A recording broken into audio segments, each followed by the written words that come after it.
Aetna Life at Casualty, vice president and actuary. I was in my late 20s, having served in World War II for a while. And so in the early years, what I did was carry out assignments, calculations for Paul Dorweiler, who had hired me.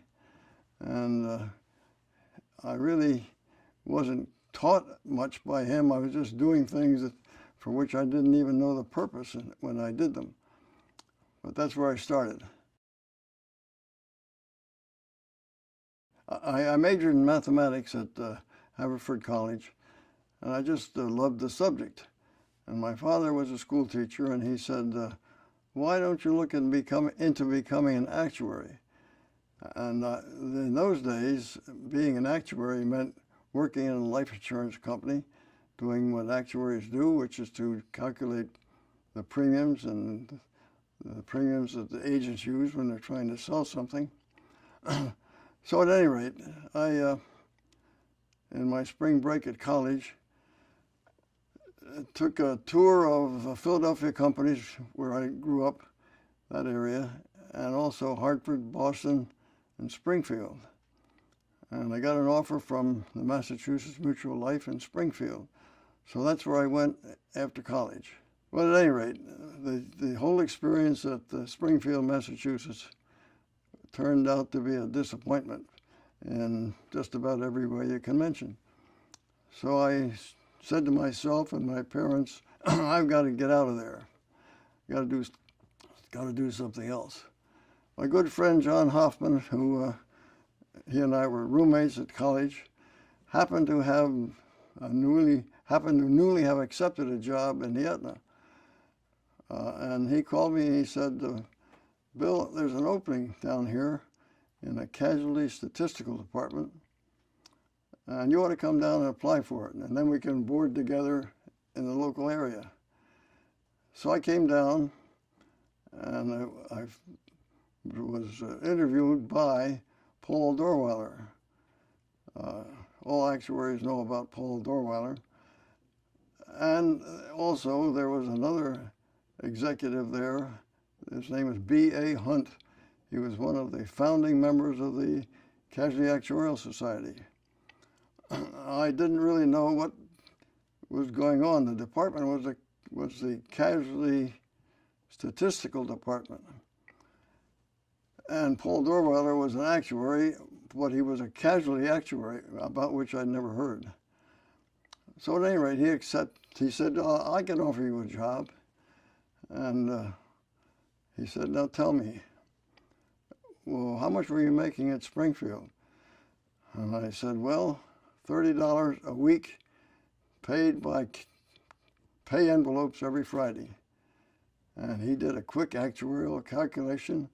He said, oh, that's $1,560 a year. He will offer you $1,500. And I said, oh, wonderful. So I accepted the job. And it goes from there. Yes, as I say, I knew nothing about casualty actuaries. Not many people did. But Mr. Dorweiler, incidentally, he was Mr. Dorweiler, or PD, Paul Dorweiler, said to me, there are casualty actuarial examinations for the Casualty Actuarial Society, and I expect you to take those and pass them, and if you're going to get anywhere, that's what I want you to do. After the war, I came back, completed writing and passing the examinations, became an associate in 1946, and a fellow in 1947. It so happens that 9 of us became fellows in 1947, 9 of us in different areas of the country, and that was the largest class in a long time up till then. It also so happens that I'm the last living member of the class of 1947.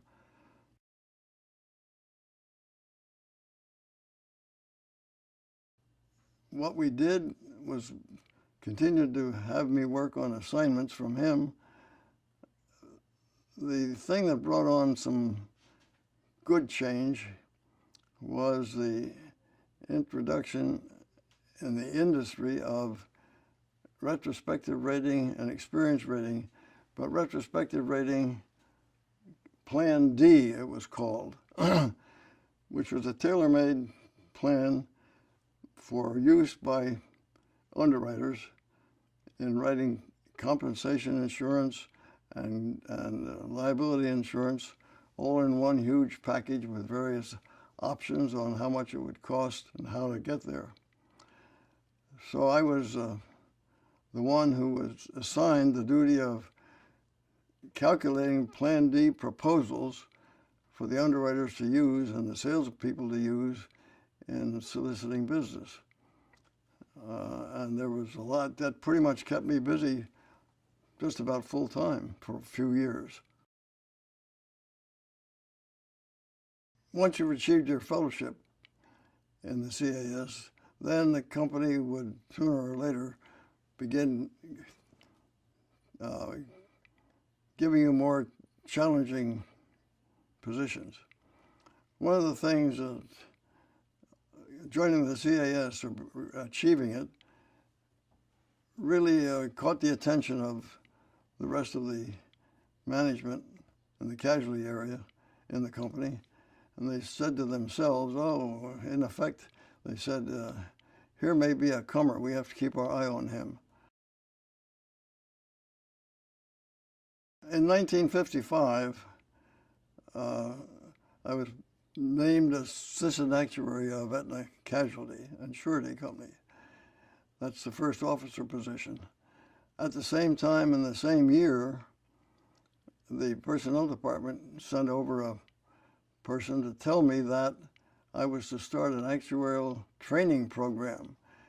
And by the way, here are 5 people for you to start working with. So all of a sudden I became a junior officer with 5 people that I was supposed to train and advance. The purpose of the program was to, and still is, to develop young people, could be older, but preferably young people, for any kind of position in the organization. In other words, train them in the mechanics or the theories of actuarial work, but also make sure they have opportunities to work anywhere in the company, any kind of job. And so that was the objective, and that's what I did with the 5 new people. I had no idea what to do first, but the first thing we did, or I did, was to have them go through the various things that the statistical department was doing, as I had done, and then as they progressed in their examinations, they would be sent to other departments to find out what goes on there. So this was kind of a responsibility a little too early for me. I had had nothing in college except mathematics major. I had no really useful statistical courses or anything else of the advanced nature that actuaries should know. So I was learning along with the young folks, and we got our knowledge primarily, almost entirely, from going to Casualty Actuarial Society meetings, listening to the presentation of papers on all kinds of subjects that were subjects that we had never taken courses in. And then they had discussion panels, and it was the way I learned. The program in the Aetna was to hire and teach, train a couple more people each year. So by the time I retired, there were something like 100 actuarial trainees from Aetna. So the program was pretty good. But as a result of that large number of people, we now find in the Casualty Actuarial Society, even today, there are people that started with us. And that's a great thing. Paul Dorweiler was in his 60s. There was no mandatory retirement back then. He worked until he was in his early 70s. But he was the one who did the industry work. In the casualty industry, as you all know, there were rate-making boards like the National Council of Compensation Insurance, the National Bureau of Casualty Underwriters, and a number of other state workers' compensations rating boards. Their work was done by CAS members in those organizations. But when they were coming out with rates, rate tables, or new programs, there's an actuarial committee of industry representatives that would meet regularly to go over the work of the organizations. Paul Dorweiler did all that. In fact, just about the same time I was starting a training program, I was first allowed by him to go to these actuarial committees. It was a great experience, but it was a learning experience. I learned more than I contributed in the beginning, but it was a wonderful thing.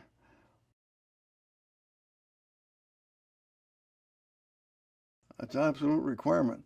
If you as you pass examinations, and this was generally true throughout the industry, I think, as you pass examinations, each time you passed one, you got a stated raise, a stated amount, but it was a small increase, but it was a raise nevertheless.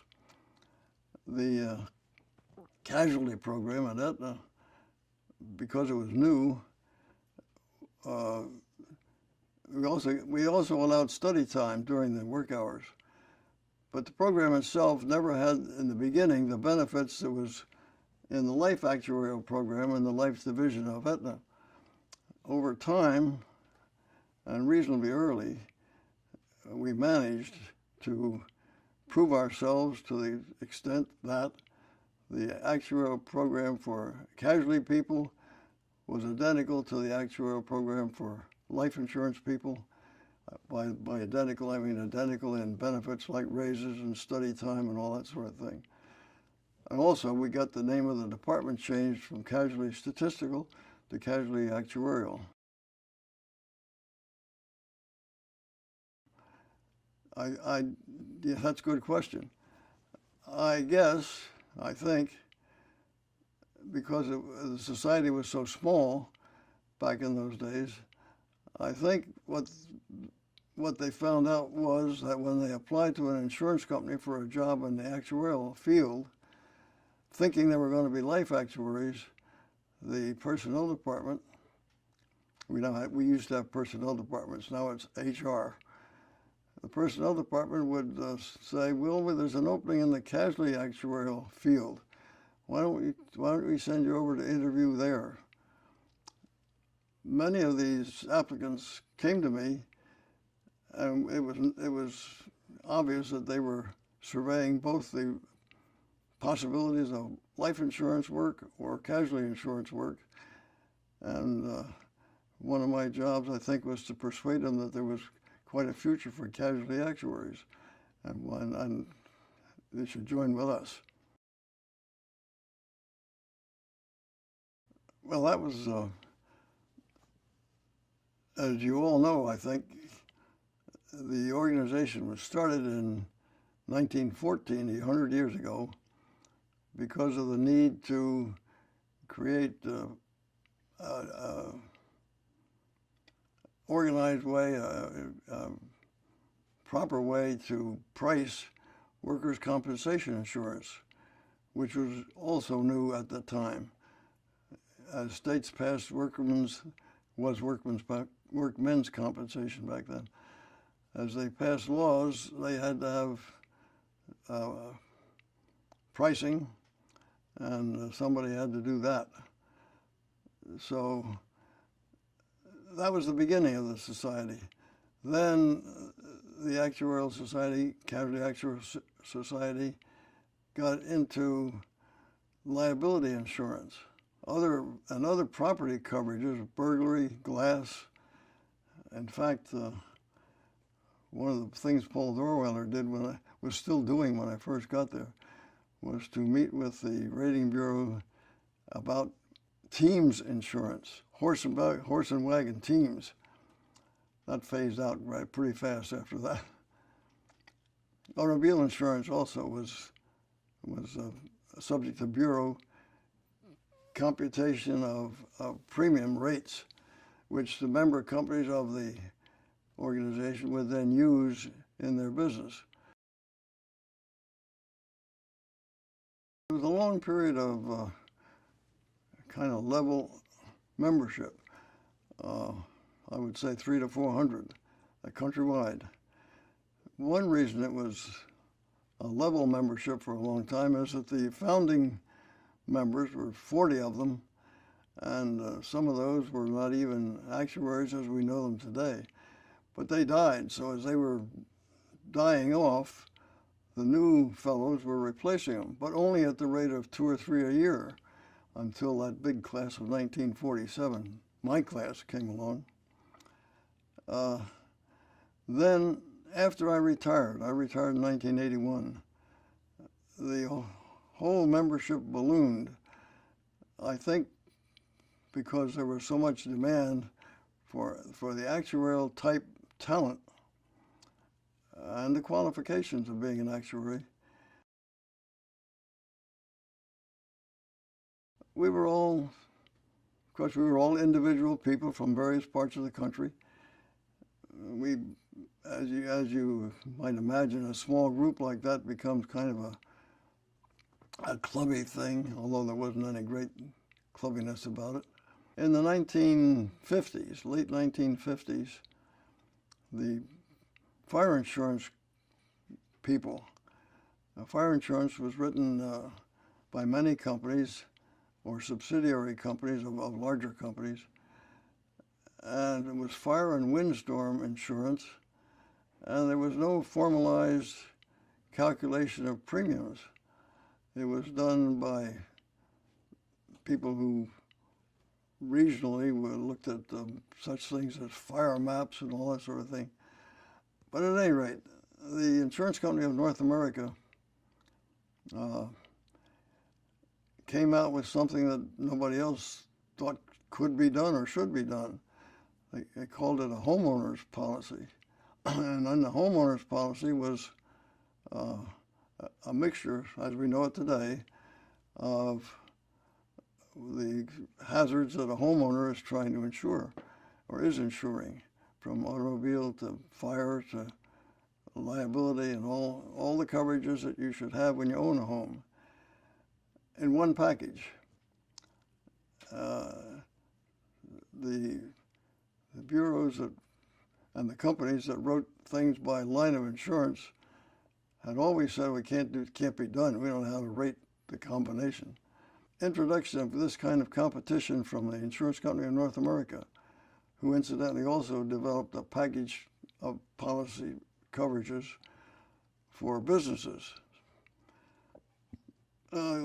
caused the fire insurance company executives to say, hey, we may be behind times here. We better get some help.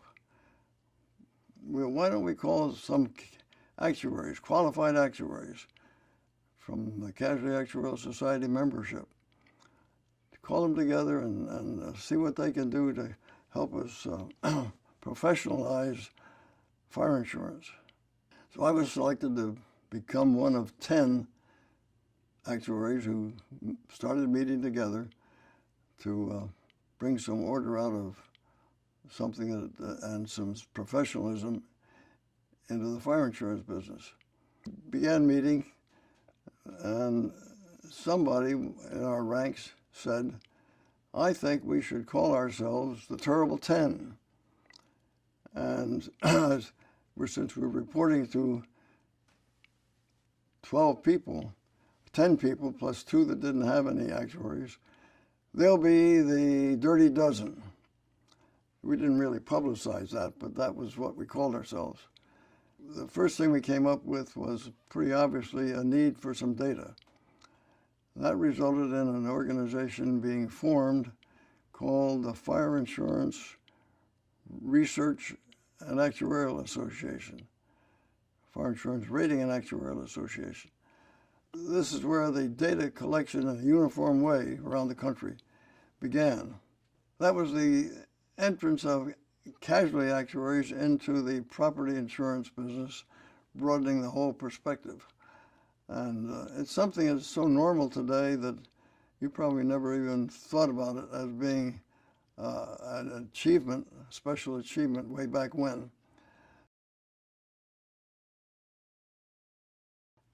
I think many actuaries are looked upon as being quite brainy, not necessarily fun, but good, smart people. This applies in many ways to life insurance actuaries. I'm not trying to run them down in any way, but to be a casualty actuary required constant dealings with underwriters, claim people, field office managers, salespeople there. And so there is a need always to be able to communicate beyond just communicating actuarial things with other actuaries. One question I always ask is, what do you do for fun? I didn't really care what they said. I just wanted to see if they were well-rounded. And also, you could tell by the interview whether they had the personality and the natural ability to deal with other parts of the profession, other parts of the business. And of course, that meant they should have some sense of humor somewhere. The Casualty Actuarial Society really had full-time staff, but only very few. There was a president, the treasurer, the secretary. The CAS was so small that the syllabus of examinations, the subjects that we required people to take and pass, were reviewed and updated by a committee of the Actuarial Society, and that committee frequently consisted of very recent new fellows. Same thing was true of the examinations, even more so. The examinations themselves were made up by asking relatively new fellows to become members of the actuarial exam committee.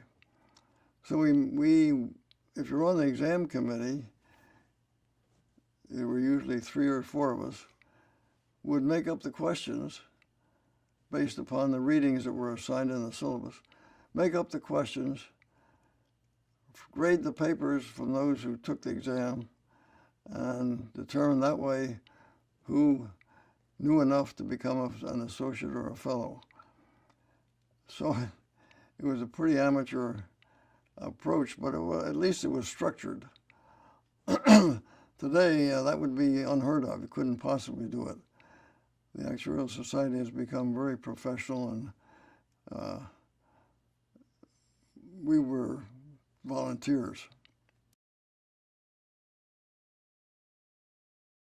Remember that we were a small group in my day, so the annual meetings of the Casualty Actuarial Society would draw maybe 150 to 200 members. And so we were a pretty intimate group. We all pretty much knew each other. And of course, there was the annual banquet at the annual meeting. One evening after the cocktail hour or refreshment period, whatever you want to call it, I happened to be sitting at a table of 8 beside Norm Bennett. And Norm Bennett had his own way of having a little fun. He said to me, he poked me, and he said, "Bill, watch this. I'm going to make an outrageous statement, and you'll see that what's been so quiet up to now, you'll see the volume rise steadily." So he did. He made an outrageous. It was outrageous, whatever it was, totally outrageous. And so this became very quickly a subject around the table of great argument and speculation. And the noise volume rose just as he predicted it would. He said, see, that's how it works.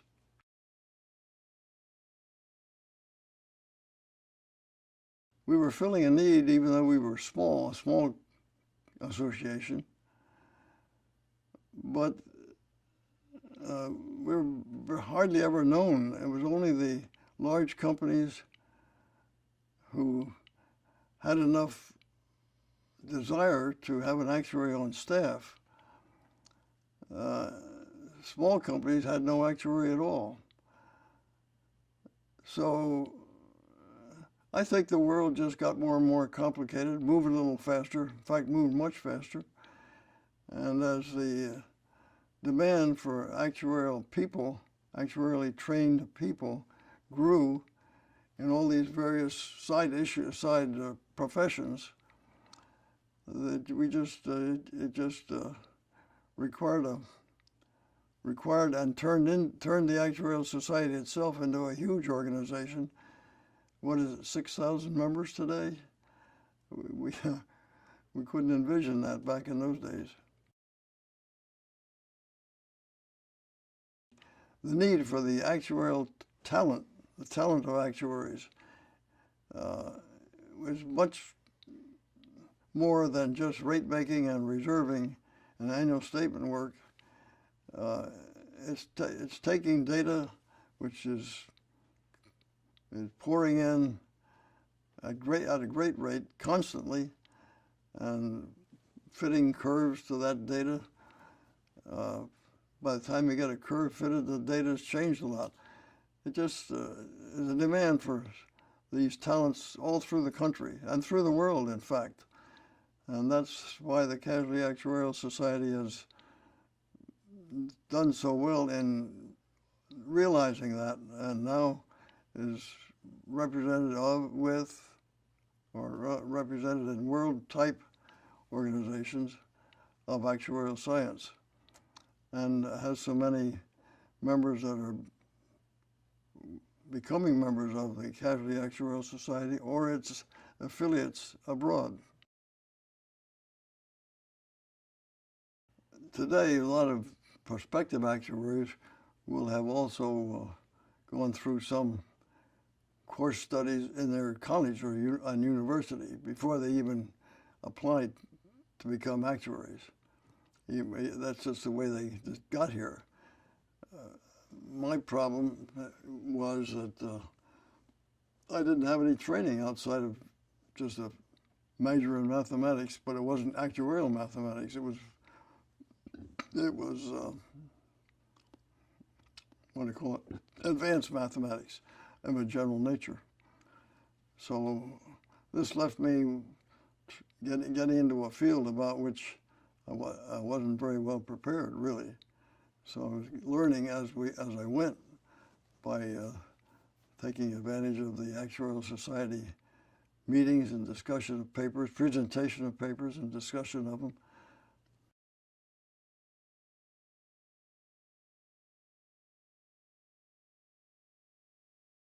Mavis Walters, whom you all know or know of, had joined the federal government. I've forgotten exactly what her department was, but she was in the insurance. She was needed for her insurance talents. And she was charged with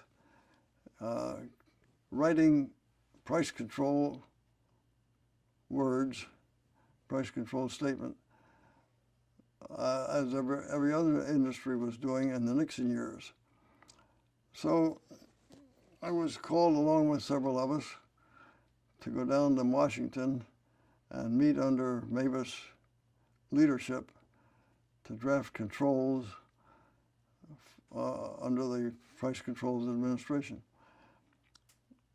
You would think you wouldn't need price controls when the rating bureaus and state insurance departments already had plenty of control on what was going on.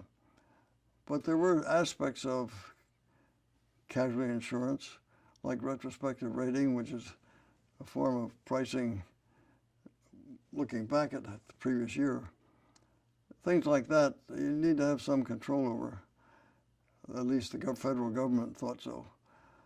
So we, the few of us that were there working with Mavis, were able to come up with something, and ask me the details, I don't remember them. But we were able to establish a price control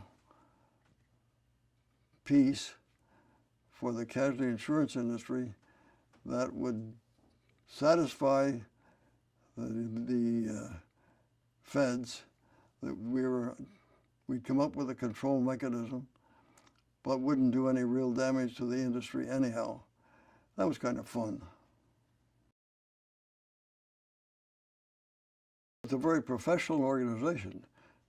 This is an organization that is very serious about what we're doing, about your doing.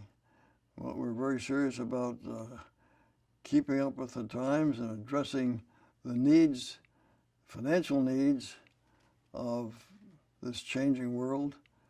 You know, it's just a very worthwhile group. It was because workmen's compensation was coming into being.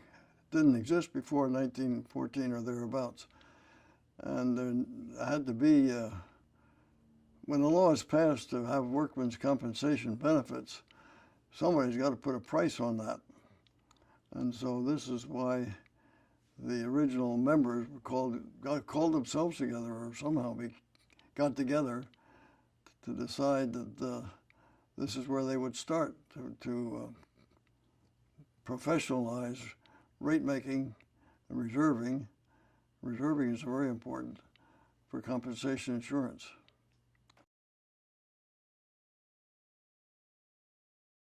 They would just be amazed that this little group that got together to solve one specific problem, one specific need, would just be amazed at what this has grown into.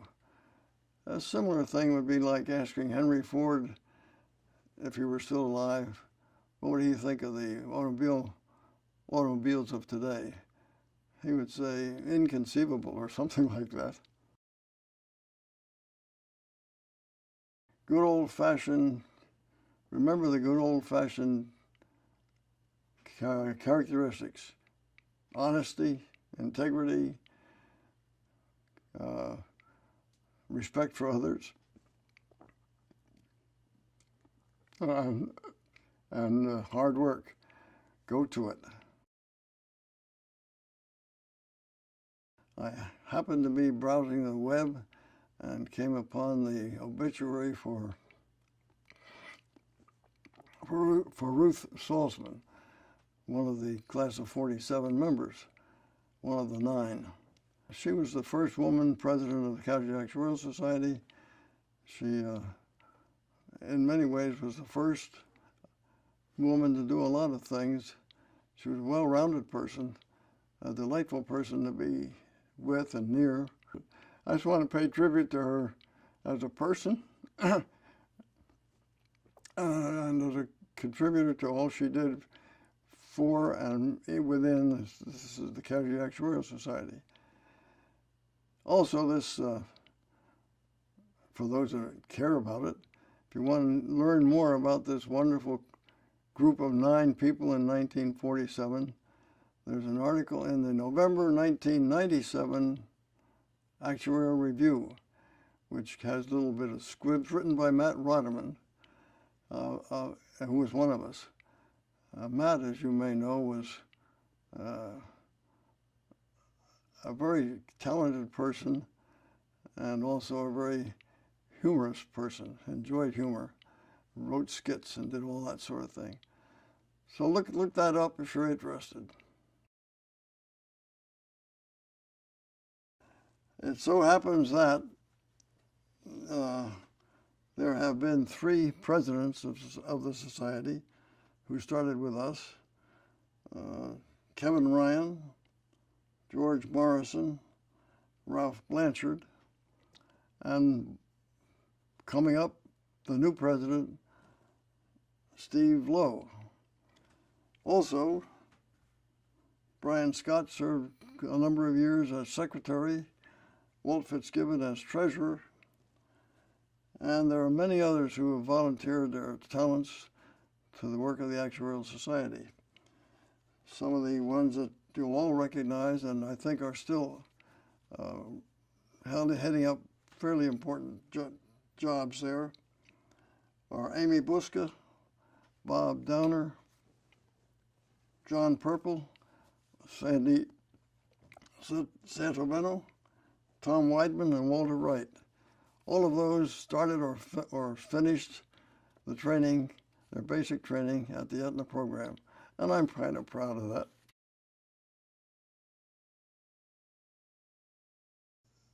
The annual meetings of the society were always held at the Hotel Biltmore in New York. After I became a fellow, I said to myself, yeah, I got to get us out of New York in the spring, not in the fall. So they said, okay, tell us where you want to go and set up the arrangements to me. So I said, well, the Hilton Hotel just opened up in Hartford, and why don't we go there? That'd be great. At the banquet, the chef came up with, and I agreed to it, that one of the main choices would be scrod. And somebody remarked afterwards, I wasn't impressed. We really got scrod on that one. When we had these actuarial committee meetings, this one happened to be with the New York Rating Board, which is a separate rating board from the National Council on Compensation Insurance. And we always met at the same place in New York. This was the business meeting now, the actuarial committee. And we always had break for lunch. This was true of all these meetings. We broke for lunch, which of course wasn't just lunch. It was a drink first and then some lunch, lasting about an hour, hour and a half. And as time went on, we members used to say, well, let's cut this down. We got to come to New York for this meeting. We got to want to get back home today, and we have business to do. Let's not go out to lunch anymore. Let's just have catered take-in from somewhere. So the guy who was running, the manager of the New York rating board, said, we sprung this on him at one meeting. We didn't want to go to lunch. He said, oh, got to go to lunch. I got it all arranged. You mean you don't want to go? He said, no. Well, we got to go. My goodness, he almost shed tears. Here's to the Casualty Actuarial Society, 100 years old and thriving.